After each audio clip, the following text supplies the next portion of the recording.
하나님 말씀 함께 보겠습니다. 사도행전 9장 31절 말씀입니다.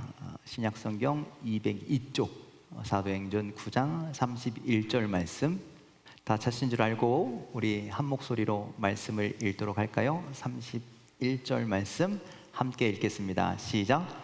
그리하여 온 유대와 갈릴리와 사마리아 교회가 평안하여 든든히 서가고 주를 경외함과 성령의 위로로 진행하여 수가 더 많아지니라. 다시 한번 읽을까요? 시작.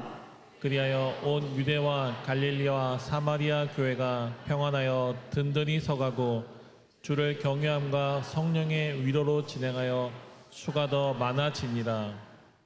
아멘. 할렐루야. 오늘 교회 나오신 여러분들 환영하고 축복합니다. 우리 옆 사람에게 이렇게 인사할까요? 반갑습니다. 잘 오셨습니다. 또 이렇게 한 번 더 인사할까요? 우리 교회 생일을 축하합시다. 네, 오늘 창립 감사주일로 우리가 하나님께서 세우신 이 교회를 기뻐하며 축하하는 오늘 예배가 되길 간절히 소망합니다. 또 우리 가슴에 손을 얹고 이렇게 고백합시다. 우리 저기 위에 유아실이 있는데 제가 일부 예배 때도 그렇게 얘기했어요. 아이가 있으면 또 내 옆에 가족이 있으면 나만 하지 말고 우리 아이를 손을 얹어놓고 아이를 생각하며 그렇게 하라고 그랬는데 그렇게 한번 해보시기 바랍니다. 하나님은 나를 사랑하십니다. 뭐 다른 사람에게 손을 얹었다면 생각했다면 하나님이 너를 사랑해 이렇게 하시면 되겠죠? 네, 하나님이 나를 축복하십니다. 하나님이 나를 기뻐하십니다. 하나님 나를 사랑하십니다. 여러분들 오늘 예배 가운데 우리 삶 가운데 이런 일들이 경험되게 되기를 간절히 소망합니다. 또 아픈 곳이 있다면 손을 얹어 놓으시고 그렇게 선포합시다. 하나님이 나를 치료하십니다. 하나님 나를 회복시키십니다. 하나님 나를 긍휼히 여기십니다. 하나님 나와 함께 하십니다. 이런 귀한 역사가 여러분들 삶 가운데 나타나기를 간절히 소망합니다. 여러분들 커피 좋아하시나요? 좋아하세요? 네, 저도 커피 엄청 좋아하거든요. 얼마나 커피를 좋아하든지 어제 저녁에 제가 우리 성도님들과 저녁을 떡볶이하고 치킨을 먹었는데 제가 콜라 대신 커피를 마셨습니다. 안 놀라는 거 보니까 여러분들도 떡볶이하고 치킨 정도는 커피랑 드시나 봐요. 그렇죠? 뭐 항상 콜라랑 먹으란 법은 없으니까요. 그래서 제가 어제 그랬습니다. 우리 간판 한번 보실까요? 사진 좀 잠깐 보여주실래요? 네, 여러분 이거 보신 적 있으세요? 우리가 길거리를 다니다 보면 좀 만나게 될 수 있는 아주 흔하게는 아니지만 종종 보게 되는 우리 카페 간판입니다. 커피에 반하다. 제가 저 간판을 처음 봤을 때 야, 이름 좋다. 왜? 나도 커피에 반했으니까 커피에 반한 사람들이 저기에 막 빨려 들어갔구나 뭐 이런 생각을 했는데 여러분들 많은 사람들이 커피를 좋아하고 커피에 반한 것처럼 여러분들 많은 사람들이 주님께 반했으면 좋겠습니다. 많은 사람들이 교회에도 반했으면 좋겠습니다. 여러분들 정말 그런 것이 우리의 소망이 되기를 간절히 소망합니다. 오늘 설교의 제목처럼 새강명교회에 반하다. 사실 우리는 교회에 반한 것은 아니고 누구한테 반한 거예요? 우리 하나님께, 우리 주님께 반한 것이죠. 그리고 우리는 예수 그리스도께 반한 사람들입니다. 그리고 우리의 머리가 되시고 지체된 우리는 우리들의 모임인 교회를 좋아하고 교회를 사랑하고 아멘은 안 하시고 혼자 떠들고 여러분들 교회를 좋아하시죠? 교회를 사랑하시죠? 교회를 기뻐하시죠? 교회를 가까이 하시죠? 그래서 여러분들은 교회에 반한 사람들입니다. 하나님께 반한 사람들입니다. 그런데 안타깝게도 세상 사람들은 그렇지 않죠. 지금 이 시대의 세상 사람들은 교회보다 다른 것에 더 많은 매력을 느끼고 살아갑니다. 그래서 지금도 세상 사람들은 교회로 오는 것이 아니라 자기가 좋아하는 것, 자기가 기뻐하는 것을 향하여서 가고 있죠. 그 사람들의 관심, 그 사람들의 삶의 방향을 틀어서 교회로 바꾸려면 그들이 교회를 향하게 하려면, 교회에 반하게 하려면 여러분들 우리 교회가 가진 매력이 있어야 합니다. 더 울리는 것 같아요. 그래서 여러분들 교회만이 가진 그런 매력이 있어야 합니다. 자, 그렇다면 어떤 것을 사람들에게 보여주어야 교회가 참 매력 있네, 이런 것을 느끼게 될까요? 우리는 어떤 매력을 가져야 하겠습니까? 자, 여러분들 요즘 교회에 유행하는 게 있습니다. 악기 하나가 유행하고 있는데 들어보셨나요? 아까 우리 솔리데오 할 때 여기 맨 끝에 이렇게 덩치 큰 우리 이석준 집사님이 열심히 불렀던 그 검정 막대기, 그 악기가 클라리넷이라고 하는 악기인데 그 소리가 참 좋거든요. 그래서 우리 교회 많은 성도들이 나도 배울래, 나도 배울래, 나도 배울래. 그래서 제가 배우는 사람들을 쉬어봤더니 무려 13명입니다. 13명이 지금 열심히 그걸 배우고 있어요. 제가 기대하고 있습니다. 이 성탄절에 뭔가 분명히 보여줄 것 같기는 한데 그런데 여러분들, 교회에 그것이 유행이라고 해서 그럼 나도 해야지 하는 게 맞을까요? 아닐까요? 하면 좋기는 하죠. 그런데 유행한다고 내가 따라가는 건 분명한 한계가 있습니다. 왜냐? 유행은 바뀌거든요. 다른 사람이 딴 거 하면 저것도 좋아 보이네? 여러분들 유행 따라가는 사람은요 금방 쫓아갑니다, 다른 것으로. 그래서 그 유행에 자꾸 민감하지 않게 바뀌지 않으려면 어떻게 해야 되느냐? 그거의 매력에 푹 빠져야 되는 거예요. 클라리넷이라는 악기의 매력에 푹 빠져야죠. 그래야 다른 것이 유행하더라도 흔들림 없이 나는 그것을 계속 좋아하게 되는 거예요. 그래야 흔들림 없이 악기를 좋아하고 계속 배우고 계속 악기와 함께하고, 그래서 자신의 연주 실력이 점점점 성장하게 되죠. 한때 대한민국의 교회가 유행일 때가 있었습니다. 못 믿으시나 봐요? 교회가 유행일 때가 있었어요. 아주 먼 옛날. 그래서 목사님, 선배 목사님들이 그런 얘기를 합니다. 예전엔 천막 치고 십자가만 꽂아도 성도들이 교회에 몰려올 때가 있었다, 그런 얘기를 종종 하십니다. 여기 계신 여러분들 중에는 그때 유행에 동참하여 그럼 나도 교회 한번 가볼까? 이래서 교회에 나오신 분이 계실 수도 있어요. 그때부터 신앙생활 시작하여서 그 유행에 동승하여서 교회를 다니다가 믿음이 생긴 거죠. 그때는 교회가 가정에서 혹은 사회에서 억압받았던 사람들의 어떤 해방구의 역할을 했습니다. 예, 가정에서 억눌린 자들 혹은 직장에서, 사회에서 힘없는 자들이 교회에서 힘을 얻고 위로를 얻었으니까요. 또 그때는 교회가 많은 매력을 가지고 있었습니다. 특별히 젊은 남녀가, 학생들이 대놓고 만날 수 있는 곳이 교회였죠. 또 다른 곳에는 없는 문화적인 요소들이 많이 있었습니다. 여러분들 문학의 밤 기억하시죠? 그래서 거기에서 연극도 하고 음악도 하고 뭐 이런저런 것을 만들기도 하고, 그래서 여러분들 조금 연배가 있는 연예인들은요, 가수들은요 대부분 기독교인입니다. 교회에서 그런 것들을 시작했기 때문에. 그렇게 매력에 빠져서 꾸준하게 신앙생활 하다가 예수 그리스도를 영접하고 참된 믿음을 가지게 된 거죠. 그런데 지금은 어떻습니까? 교회가 유행이 아닙니다. 교회의 인기, 교회의 위상이 예전만 같지 않습니다. 그래서 우리가 교회가 아무리 좋다고 이야기하고 하나님이 아무리 좋다고 이야기해도 세상 사람들이 그 이야기를 귀담아 듣지 않고 관심도 없습니다.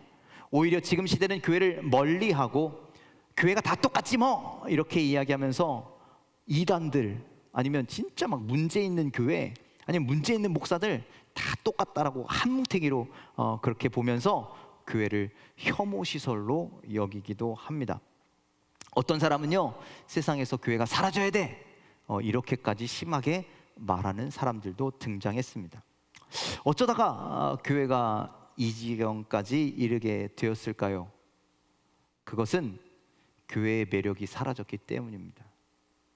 우리가 반해버린 예수 그리스도의 매력, 진짜 교회는 이런 모습이라고 보여줄 수 있는, 교회가 정말 행복한 곳이라고 보여줄 수 있는, 아름다운 곳이라고 보여줄 수 있는 그 매력을 우리가 상실했기 때문입니다. 오늘 창립 감사 예배를 드리는 우리에게 오늘 하나님의 음성이 들려지게 되기를 간절히 소망합니다. 어떤 음성? 너희들이 잃어버렸던 매력을 회복하기를, 우리가 잃어버렸던 매력을 회복하기를, 교회의 참된 본질을 회복하기를, 그런 하나님의 음성을 듣는 여러분들 되기를 주님의 이름으로 간절히 축원을 드립니다. 자, 저희가 사도행전 말씀을 보았는데요, 사도행전에 오순절 성령 강림의 역사로 초대교회가 정말 급성장을 하고 있었습니다. 그런데 여러분들, 이런 급성장을 하게 되면요, 반드시 문제가 생깁니다. 사도행전에서도요, 문제가 터졌습니다. 막 부흥하고 막 좋고 막 사람들이 몰려들고 이런 일들 가운데 갑자기 문제 하나가 터지는데, 그것이 교회의 위기가 될 수도 있고 기회가 될 수도 있는 거예요. 그 사건이 뭐냐면 아나니아와 삽비라 부부의 사건이었습니다. 그들이 하나님 앞에 거짓된 봉헌을 드림으로 교회에 큰 문제를 야기하게 됐습니다. 여러분들, 아나니아 삽비라 이야기 다 알고 계시죠? 넘어가겠습니다. 그런데 여러분들 생각해 보십시오. 이 두 부부가 조금 전까지만 해도 열심히 함께 신앙생활 하던 사람들이었습니다. 그리고 그들이 헌신하겠다고 결단하고 자신들의 밭을 팔아서 믿음으로 하나님 앞에 드린 사람들입니다. 여러분들, 이 믿음이 얼마나 아름답습니까? 다만 자신들의 밭에 판 금액에 얼마를 숨겼을 뿐입니다. 그런데 그 거짓됨으로 인하여 이 부부가 죽었다라는 거예요. 그리고 성도들은 현장에서 그들이 죽는 모습을 목격하게 됩니다. 이 사건을 보면서 교회와 성도들이 어떤 마음을 가졌을까요? 여러분들, 두려워서 벌벌벌 떨지 않겠습니까? 나도 조금만 잘못하면, 내가 죄를 지으면 나도 저렇게 죽는 거 아니야? 여러분들, 이렇게 두렵고 떨리는 마음을 갖지 않았을까요? 교회 정말 위험한 곳이네, 이렇게 생각하면서 교회를 떠나가는 사람들이 생기지 않았겠습니까? 여러분, 만일 이런 두려움이었다면 교회의 성도들이 떠나갔을 겁니다. 왜? 여러분들, 우리가 지금 거룩한 척하고 다 앉아있지만, 제가 목사라고 여기에 서 있지만 우리 다 죄인이잖아요. 일주일 동안 수많은 죄를 짓잖아요. 그러니 우리가 하나님 앞에 당당하게 또 거룩하게 서 있는 자격이 없다라는 거예요. 아나니아와 삽비라의 부부의 죄는 드러났지만 사람들의 죄는 드러나지 않았기 때문에 두려운 마음이 있을 수밖에 없죠. 나도 언제 죽을지 모르겠는데. 그런데 여러분들, 그런 생각만 가졌다면 교회는 문을 닫고 성도들은 다 떠나갈 것이라는 겁니다. 그런데 사도행전 초대교회는 그러한 모습이 아니었습니다. 이 사건이 위기이지만 기회로 바뀌었다라는 겁니다. 어떻게? 그 성령 충만한 성도들은요, 자신의 죄로 두렵고 떨리고 교회를 어떻게 떠나갈까가 고민하는 것이 아니라, 내가 하나님 앞에 죄인이었구나, 그래서 내가 하나님 앞에 회개해야 되는구나, 하나님 앞에 온전한 모습으로 나아가야 되는구나, 여러분들, 이것을 깨달았다라는 말씀입니다. 그래서 아나니아와 삽비라 부부의 일로 초대교회 성도들은 그들이 말씀대로 바로 살아야 함을 다시금 깨닫는 계기가 되었습니다. 더욱더 하나님을 경외하는 삶을 살아야 한다는 것을 깨닫게 되었습니다. 그래서 더욱더 하나님 앞에 바르게, 신실하게, 거룩하게 살아가기 위해서 결단하는 교회와 결단하는 성도들이 되었다라는 겁니다.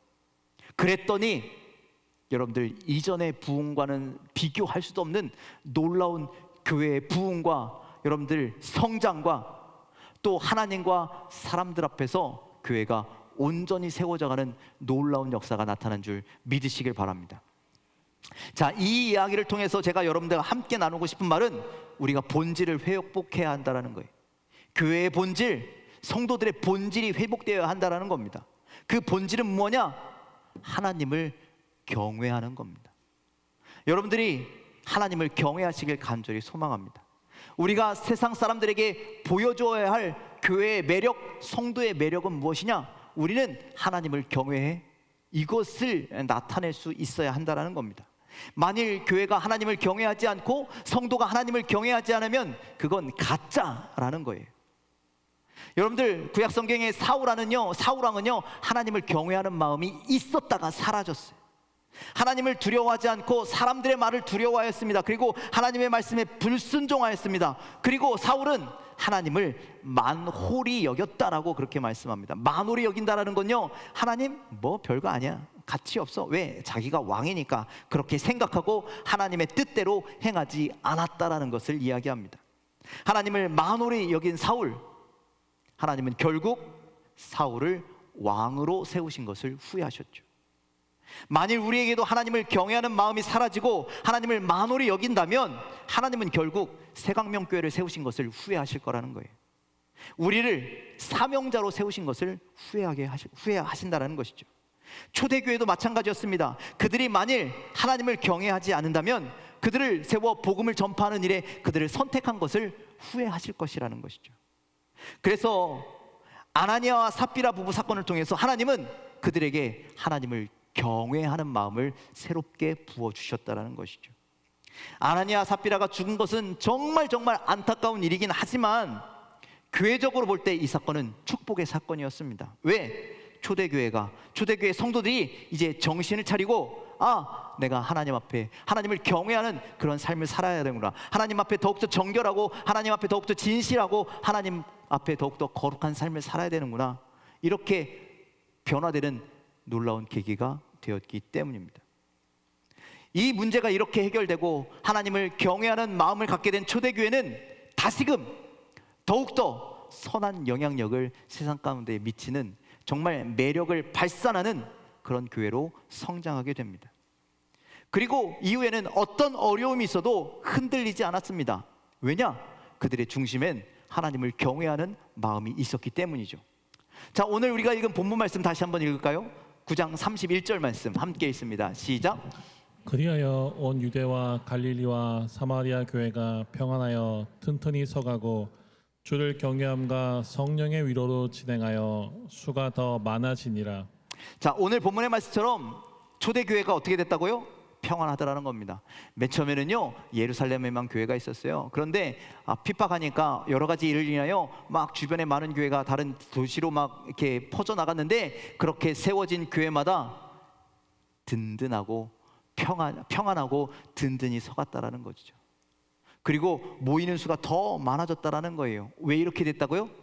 주를 경외함으로 말미암아 이렇게 됐다라는 말씀입니다. 아나니아 삽비라는요 사도행전 5장에 나오거든요. 그 사건 뒤에 어떤 일들이 있었느냐, 대제사장들과 사두개인들과 서기관들이 교회를 시기하고 핍박하기 시작합니다. 그래서 사도들을, 복음을 전하는 사도들을 옥에 가두고 핍박하죠. 또 사울, 여러분들 바울 전에 사울이었잖아요. 사울과 같은 자들을 앞세워서요 성도들을 믿음을 포기하도록 만들고 잡아 가두고, 여러분들 아시잖아요. 스데반 집사 돌에 맞아 죽는, 순교하는 그런 일들도 서슴지 않았습니다. 하지만 교회와 성도들은 하나님을 경외하고 예수 그리스도의 복음을 전파하는 일을 절대로 멈추지 않았다라는 것이죠. 세상의 그 어떤 것도 두려워하지 않았다라는 겁니다. 그 밑바탕에는 바로 하나님을 경외하는 마음이 굳건히 자리 잡고 있었기 때문이죠. 하나님을 경외했더니 성도들과 교회에 놀라운 일들이 일어나기 시작했는데 먼저 백성들이 교회를 칭송하기 시작합니다. 칭송한다, 칭찬한다, 존경한다. 여러분들 우리 새강명교회도요 하나님과 사람들에게 칭송받는 교회, 칭찬받는 교회, 존경받는 교회가 되기를 주님의 이름으로 간절히 축원을 드립니다. 우리 사도행전 5장 12절 13절 말씀 함께 읽겠습니다. 시작. 사도들의 손을 통하여 민간의 표적과 기사가 많이 일어나매 믿는 사람이 다 마음을 같이하여 솔로몬 행각에 모이고 그 나머지는 감히 그들과 상종하는 사람이 없으나 백성이 칭송하더라. 백성이 어떻게 한다고요? 칭송한다는 거예요. 교회가, 성도들이 하나님의 마음, 하나님을 경외하는 마음을 갖기 시작했더니 그들로 인해 성도들이 진실한 삶과 거룩한 삶을 살기 시작했더니 세상이 교회를 칭송하고 세상이 교회를 칭찬하고 사람들이 교회를 존경하기 시작했습니다. 여러분들 이런 현상은요 사도행전 때만 일어난 것이 아니라는 거예요. 여러분들 이 땅에 대한민국에 기독교가 처음 들어왔을 때 여러분들 우리 믿음의 선배들, 믿음의 부모님 세대들은요 어려움 속에서도 하나님을 경외하는 신앙을 살았습니다. 그랬더니 하나님 앞에서 정직하고 신실하게 거룩한 삶을 살았더니요 여러분들 그때 당시에는요, 교회가 사람들로부터 칭찬을 받았습니다. 칭송을 받았습니다. 존경을 받았습니다. 여러분들, 이렇게 교회가 하나님을 경외한다면, 성도가 하나님을 경외한다면, 하나님 앞에 진실하고 신실하고 거룩한 삶을 산다면 사람들부터 칭찬받는 것이 당연한 일이 된다라는 거예요. 세상 사람들에게 와, 교회는 다르네, 이런 소리를 듣는 것이 당연하다라는 것이죠. 또 초대교회 성도들이 하나님을 경외했더니 성도들에게 교회에 놀라운 구원의 역사가 막 나타나기 시작합니다.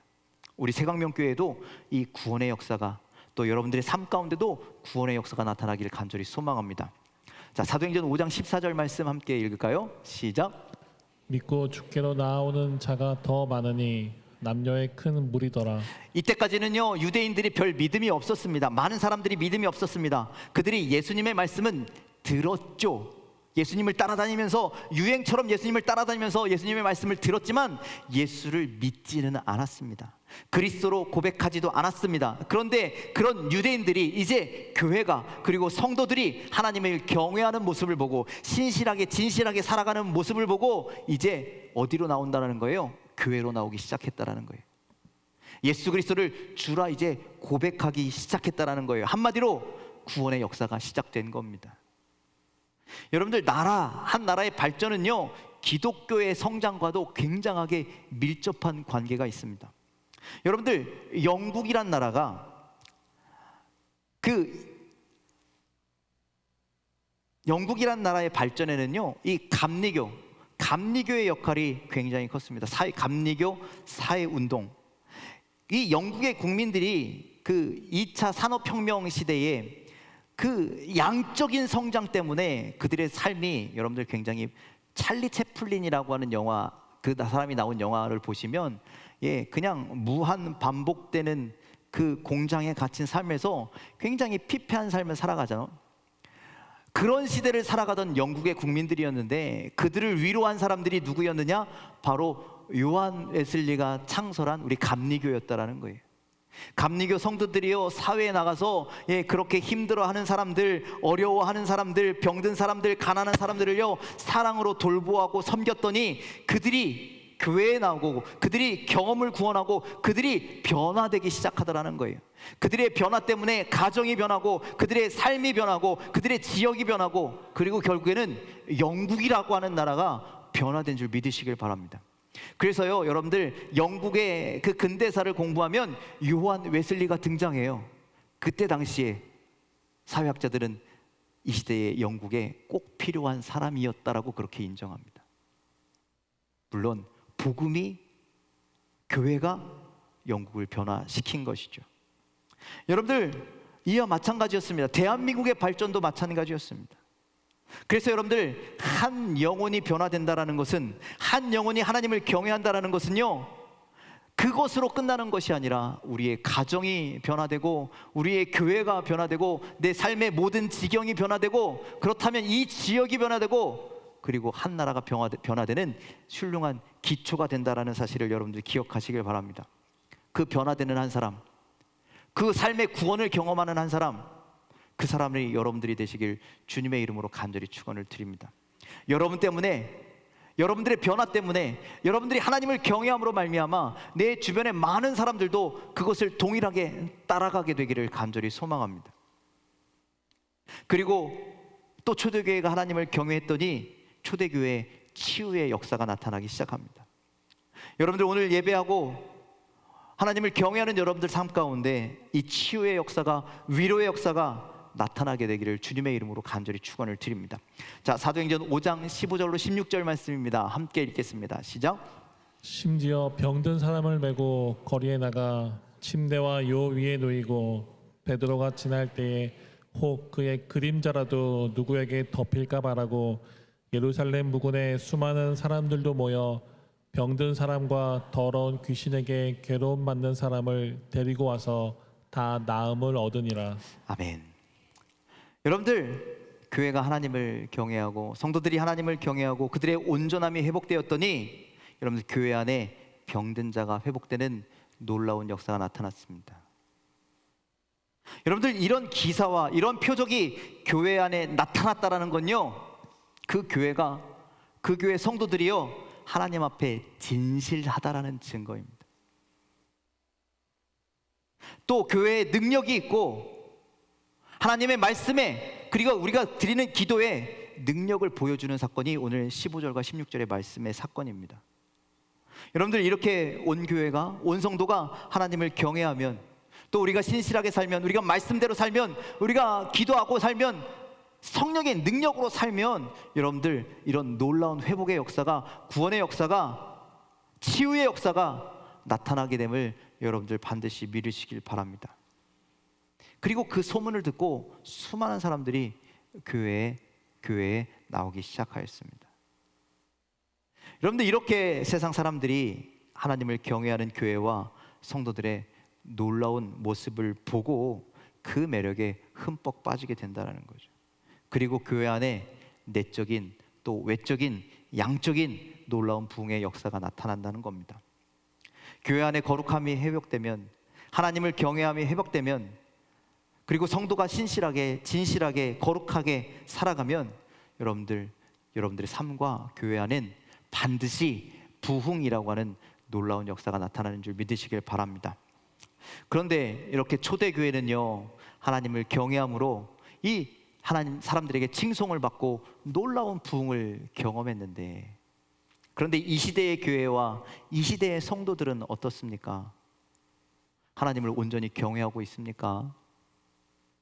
또 교회와 성도들이 세상으로부터 칭찬을 받고 있습니까? 교회와 성도가 세상으로부터 존귀함으로 여겨지고 있습니까? 아니잖아요. 손가락질 당하고 뭐라고 욕먹는 시대가 되어버렸잖아요. 무엇 때문에 그렇게 됐을까요? 달라진 건 없는데 단 하나, 하나님을 경외하는 마음이 달라졌다라는 거예요. 안타깝게도 하나님을 경외하기보단 하나님을 가볍게 여기고, 때로는 귀찮게 여기고, 사불처럼 만홀히 여기는 그런 교회, 그런 성도가 많아졌다라는 것이죠. 교회가, 성도가 진실하지도 않고 신실하지도 않고 거룩하지도 않는데 세상에 그 누가 교회를, 성도를 칭송할 수가 있겠습니까? 많은 신학자들이, 많은 목회자들이 이제 교회는 초대교회의 모습으로 돌아가야 한다라고 이야기합니다. 본질로 돌아가 그 교회의 영권을 회복해야 한다라고 말합니다. 그래서 교회가 세상 사람들에게 하나님이 주시는 진정한 위로와 희망을 주는, 그리고 회복과 치유를 주는 그런 소망의 공동체가 되어야 한다라고 이야기합니다. 어떻게 해야 그렇게 회복될 수 있을까? 어떻게 하면 세상 사람들에게 위로와 희망과 회복과 소망을 주는 그런 교회로 변할 수 있을까? 다시 한번 말씀드리지만 성경은, 주님은 오늘 우리에게 거룩함을 회복하라라고 말씀합니다. 그리고 경외함을 회복하라라고 말씀하고 있습니다. 여러분들, 그것을 회복하는 여러분들 되기를 간절히 소망합니다. 여러분들, 경외한다라는 건요, 두려워한다라는 거거든요. 신앙은 무엇을 두려워하느냐에 있습니다. 여러분들, 무엇을 두려워하며 살고 계십니까? 우리는 돈을 두려워하죠. 돈 무서운 거 아시죠? 우리는 힘센 사람 무서운 거 아시죠? 그리고 우리의 산경, 우리의 사회, 우리의 세상이 무서운 줄 잘 알고 살아갑니다. 그래서 신경을 곤두서고 조심 살아가죠. 그런데 왜 교회가, 왜 성도가 하나님 무서운 줄 모르고 살아갑니까? 왜 진짜 두려워해야 하고 진짜 경외해야 할 대상이 하나님이신데 그분은 두려워하지 않고 왜 함부로 대하고 왜 마음대로 생각하며 그렇게 살아가는지 모르겠습니다. 우리가 경외함으로 하나님 앞에 나아가면, 온전한 마음으로 하나님 앞에 나아가면 하나님이 우리를 위하여 일하시는 줄 믿으시길 바랍니다. 우리가 하나님 앞에 내 삶을 온전히 드리면 하나님이 내 삶을 채우시는 줄 믿으시길 바랍니다. 우리의 모든 문제들 하나님 앞에 내려놓으면 하나님이 역사하신다라는 말씀이죠. 그 전능하신 하나님을 여러분들 가볍게 생각하지 마십시오. 아니, 만홀히 여기지 마십시오. 무시하지 마십시오. 우리가 마음을 다해 하나님을 경외합니다. 하나님은 이 시대에 하나님을 경외하는 교회를 찾고 계시고 하나님을 경외하는 성도들을 찾고 계시는 줄 믿으시길 바랍니다. 오늘 예배하는 여러분들이, 그리고 여러분들이 예배하는 이 성전이 그렇게 하나님을 경외하고 하나님을 기뻐하고 하나님을 사랑하고 마음을 다해 정성을 다해 신실하게 진실하게 살아가는 우리 모든 성도와 교회가 되기를 주님의 이름으로 간절히 축원을 드립니다. 우리 새강명교회가 이제 44주년이 되었습니다. 하나님이 이제 우리에게 더욱더 요구하시는 것은 하나님을 경외하는 모습입니다. 세상도 성도들에게, 교회에게 요구하는 거 다른 거 없습니다. 교회다운 모습, 성도다운 모습을 요구할 겁니다. 그것은 바로 하나님을 경외하는 것입니다. 그것을 회복하지 않으면 교회와 성도에겐 희망도 없고 소망도 사라집니다. 하나님, 우리가 당신만을 경외합니다. 하나님, 우리 새강명교회는 하나님만을 기뻐합니다. 이 믿음, 이 신앙을 회복할 수 있는 저와 여러분들 되기를 주님의 이름으로 간절히 축원을 드립니다. 그 본질을 회복하는 우리 새강명교회가 되기를 간절히 소망합니다. 장님 44주년을 맞이한 우리가 하나님을 경외함을 회복하여 이 땅에 세우신, 교회를 세우시고 성도로 부름받은 그 사명을 잘 감당하여 하나님 앞에 영광을 돌리고 또 세상 사람들에게 칭송을 받는 우리 새광명교회와 모든 성도 여러분들이 다 되시기를 주님의 이름으로 간절히 축원을 드립니다. 기도하겠습니다.